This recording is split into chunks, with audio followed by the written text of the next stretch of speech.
Hi. யாரு? My name Sanjay. Sanjay. எங்க இருந்து வரீங்க? நாங்கள் கும்பகோணத்துலேருந்து வரோம் மேடம். வா. என்ன பண்றீங்க? நாங்கள் வந்து விவசாயம் தான், கூலி வேலைக்கு மேடம் போகிறோம். நடுவு நட, களை எடுக்க, அதுக்கு தான் மேடம் போகிறோம். சஞ்சய் என்ன படிக்கிறாரு? சஞ்சய் வந்து 10th படிக்கிறவள மேடம். இம்பார்ட்டன்ட் இயர் இல்ல 10th. 10th படிக்கிறாப்புல. எக்ஸாமோட இப்போட விட்டுட்டு தான் மேடம் வந்திருக்காப்புல. எக்ஸாம் ஃபஸ்ட்டு பார்ப்பாங்கல்ல, அதுக்காக வேணாம் எனக்கு வந்து பாட்டு தான் வேணும், எனக்கு வந்து நீ வாமா அப்படின்னு சொன்னான்.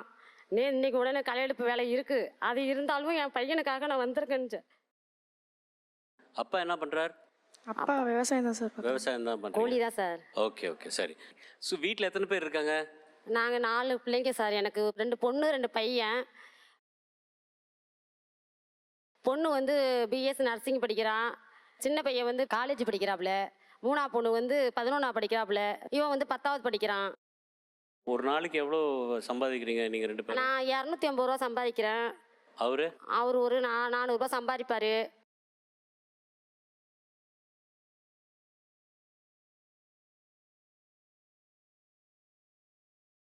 அந்த 650 ரூபாய் ஒரு நாளைக்கு? ஆமாம் சார். அதை வச்சு நீங்க 4 குழந்தைங்களை வந்து படிக்க வைக்கிறீங்க? ஆமாம் சார். எது கேட்டாலும் நான் வட்டி வாங்கி கொடுத்து நான் புக்கு நோட்டு இதெல்லாம் நான் வந்து தடைப்படுத்த மாட்டேன் சார். இந்த பிள்ளைங்க என்ன கேட்டாலும் வாங்கி கொடுத்துருவேன். ரேஷன் அரிசி நான் சாப்பிட்டுட்டு என் பிள்ளைங்களுக்கு சின்ன அரிசி போட்டு வடிச்சு பிள்ளைங்களுக்கு ஸ்கூலுக்கு அனுப்பிவிடுவோம் சார். பிள்ளைங்களுக்கு தேவை படிப்பு தான் அப்படின்ட்டு டக்குன்னு நான் எதுவுமே யோசிக்கவே இல்லை. உடனே வீட்டை அடமானம் வச்சு வருஷம் பீஸ் நான் கட்டணும். அப்படியே போயிட்டே இருந்தது. மறுபடியும் என்னால் பணம் கட்ட முடியல. இந்த பணத்தை கட்டுறதுக்காக இன்னொரு இடத்துல நான் கடை வாங்கி அந்த டியூவை நான் கட்டியிருக்கிறேன். அந்த டியூ கட்டினாலும் எங்கள் வீட்டுக்காரர் எந்தெந்த வேலைக்கு எல்லா வேலையும் செஞ்சார். ஒரு வேலையோட இது கிடையாது. நான் கிடைச்ச வேலைக்கு போவேன். எங்களுக்கு ஒன்றும் பத்தலை. இந்த பிள்ளைங்கள என்ன பண்ண போகிறோமே தெரியலையேன்னுட்டு கலங்கி நிற்கிறப்ப தான் என் பையன் வந்து ஜி தமிழுக்கு வந்து சரியாம்மா பாவக்கு வாமா என்னை பாட அழைச்சிட்டு போமான்னு சொன்ன பிறகு தான் என்னடா இப்படி சொல்கிறானே அப்படின்ட்டு சரி இதுக்குள்ள ஒரு வாய்ப்பு எனக்கு கிடைக்காதா. அந்த காலத்துல வர்ற காலத்துக்கு படிப்பு ரொம்ப தேவை. கண்டிப்பா படிப்பு இல்ல நான் பாட்டு பாடுறேன்னா அதெல்லாம் இந்த காலத்துல நடக்காது. அந்த காலத்துல நடந்திருக்கலாம். கண்டிப்பா அதனால நீங்க படிக்க வைக்கிறதுக்கும் ட்ரை பண்ணுங்க. ஆமா. சஞ்சய், உனக்கு எப்படி வந்தது இந்த இன்ட்ரெஸ்ட் இசையில? சார் 2வது படிக்கிற மாதிரி நான் பாட ஆரம்பித்தேன் சார். எந்த பாட்டு கேட்டு நீ வந்து பாட முடியும்னு உனக்கு தோணுச்சு? சின்ன பிள்ளைங்க நாட்டுப்புற பாடல் கேட்பேன் சார். அம்மா சாங். யார் பாடுவா வீட்டில்? வீட்டில் அப்பா பாடுவாங்க. Okay okay. அவர் பாடி கேட்டு தான் நீயும் பாட ஆரம்பிச்சியோ? இல்லை சார், நானே தானாக தான் சார் பாட ஆரம்பித்தேன். அப்பா முன்னாடி பாடுவாங்க, அதுலேயே பாடி பாடி நான் வந்துட்டேன். நல்ல அம்மாவை பற்றி உணர்ச்சி பூர்வமாக பாடி நீ பாடுறத எங்களுக்கு மனசு கலங்குது.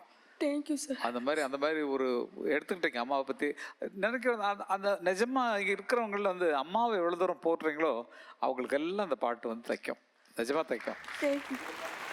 இது பல பேர் கிராமத்தில் பார்க்குறவங்களுக்கெல்லாம் அப்படி இப்படி குத்தும் மனசில். ஐயோ என்னப்பா அப்படின்னு நம்ம அம்மா பண்ண வேலைகளை தான் சொல்லிட்டு இருக்கிறாங்க. ரொம்ப சந்தோஷம். ரொம்ப சந்தோஷம்.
அம்மா வந்து சொன்னாங்க, எனக்கு வந்து இந்த பையன் வந்து எனக்கு பாட்டு தான் பாடணும், எனக்கு பாட்டு தான் பிடிச்சிருக்குன்னு நடுவில் நீங்கள் ஒரு வார்த்தை சொன்னீங்க.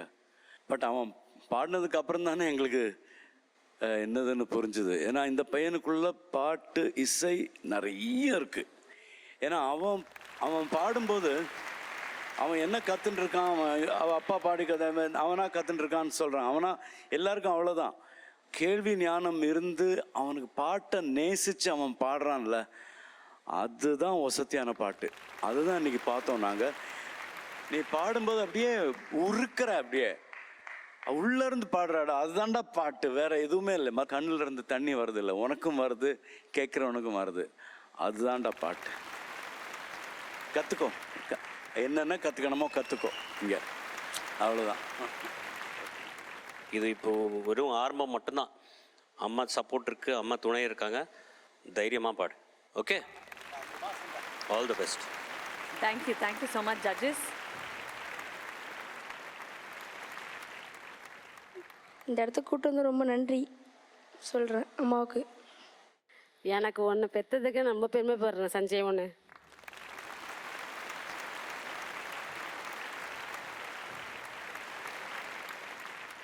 எல்லாம் ஒன்று வேணாம் வேணான்னு சொன்னாங்க. ஏன் 4 பிள்ளைங்களை வச்சு கேட்டாங்க, பரவாயில்ல அப்படின்னு சொன்னேன். இப்போ என்னை வந்து வெண்ணிலா பையனு போவ, இப்போ சஞ்சய் அம்மானும் என்னை கொண்டுக்கிட்டு வந்துட்டேன். அது வரைக்கும் எனக்கு இதோட எனக்கு என்ன சந்தோஷம் இருக்குது. வாழ்த்துக்கள்மா, வாழ்த்துக்கள். ரொம்ப ரொம்ப நன்றி. வெண்ணிலா புள்ளன்னு போக இன்னைக்கு சஞ்சயோடைய அம்மான்ற பேரு உலகத்துக்கிட்ட ஜெயிச்சு காட்ட போறடா. பெரிய வாழ்த்துக்கள். சூப்பரா படிங்க, சூப்பரா பாடுங்க. Okay, thank you darling. வாங்க போலாம். தேங்க்யூ. பெரிய round of applause for Sanjay please.